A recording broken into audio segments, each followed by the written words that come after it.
Greetings, in today's video we have a look at the inspiring stories from the book The 48 Laws of Power by Robert Greene. The book is a practical guide to gaining power and influence, drawing on historical examples and anecdotes to illustrate the author's 48 laws of power. Each law is presented in a chapter that includes examples from history, philosophy, and popular culture to illustrate its application. The laws are organized into themes such as conceal your intentions, play to people's fantasies, and crush your enemy totally. The book is based on the idea that power is a universal force that is always in play, and that those who understand its nature can harness it to achieve their goals. The author argues that power is not inherently good or evil, but rather a tool that can be used for either purpose. He also emphasizes the importance of understanding human nature, including our desire for power, recognition, and status. The book has been controversial since its publication, with some critics accusing it of promoting manipulation and unethical behavior. However, many readers have found it to be a useful guide to understanding power dynamics and developing strategic thinking skills. Now, let's go to the stories from the book. In Chapter 1, Never Outshine the Master, the author tells the story of Giovanni di Bicci de' Medici, a wealthy banker in 15th century Florence. When one of his employees, Cosimo de' Medici, began to gain too much power and influence, Giovanni took action to put him back in his place. He did this by setting up a business deal that he knew Cosimo couldn't resist, but which would ultimately lead to his downfall. The lesson here is that if you're working under someone else, you should be careful not to outshine them, or you risk making them feel threatened and retaliating. In Chapter 4, Always Say Less Than Necessary, the author tells the story of Charles Maurice de Talleyrand Périgord, a French diplomat in the late 18th and early 19th centuries. Talleyrand was known for his ability to say just enough to get what he wanted, without giving away too much information. In one instance, he was negotiating with the British ambassador over a treaty, and the ambassador was getting frustrated with his evasive answers. Finally, the ambassador exclaimed, "What does your government want?" To which Talleyrand replied, "What does yours want?" The lesson here is that sometimes it's better to keep your cards close to your chest, and not reveal too much information to your opponents. In Chapter 10, Infection, Avoid the Unhappy and the Unlucky, the author tells the story of King Louis XIV of France, who was known for his love of luxury and extravagance. Louis had a policy of avoiding people who were unhappy or unlucky, because he believed that their negative energy could bring him down. The lesson here is that you should surround yourself with positive, successful people, and avoid those who bring negativity or bad luck into your life. In Chapter 15, Crush Your Enemy Totally, the author tells the story of Cesare Borgia, an Italian nobleman in the late 15th century. Borgia was known for his ruthless tactics in warfare, and was feared by many.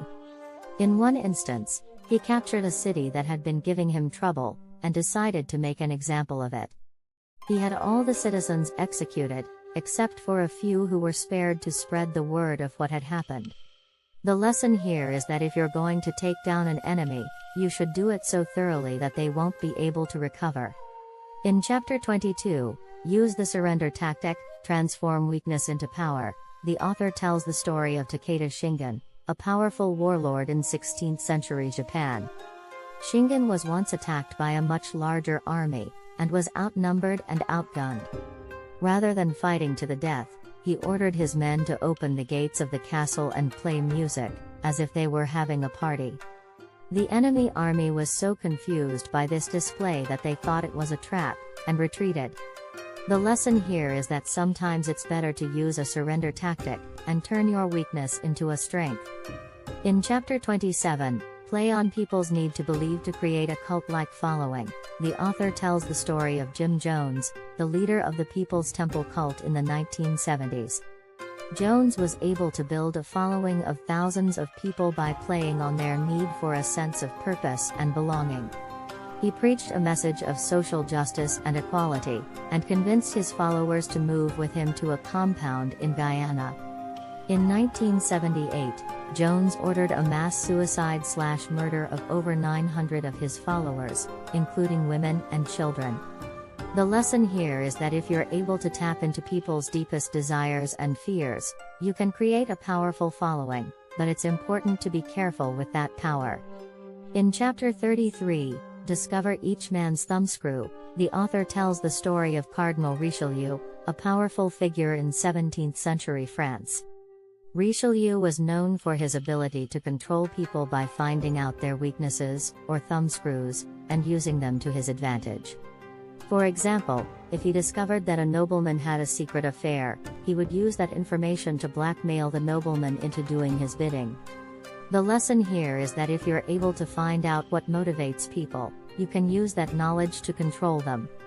In Chapter 37, Create Compelling Spectacles, the author tells the story of Louis XIV, the Sun King of France in the 17th century.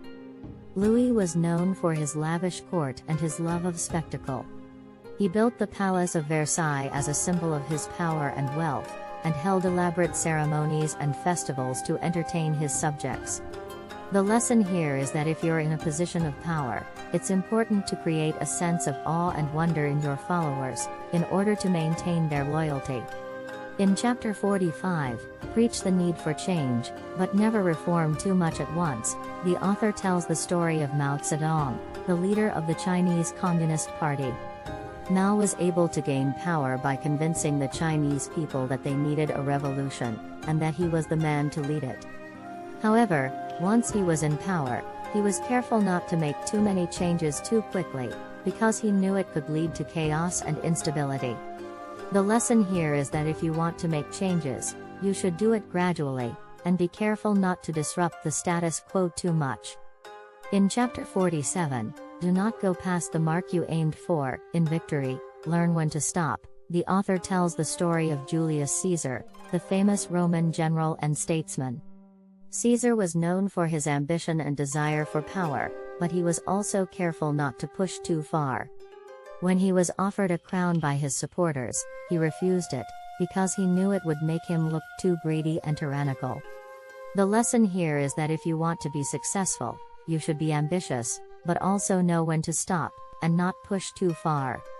Overall, the book encourages readers to be strategic, calculating, and shrewd in their pursuit of power, but also to be ethical and moral in their conduct.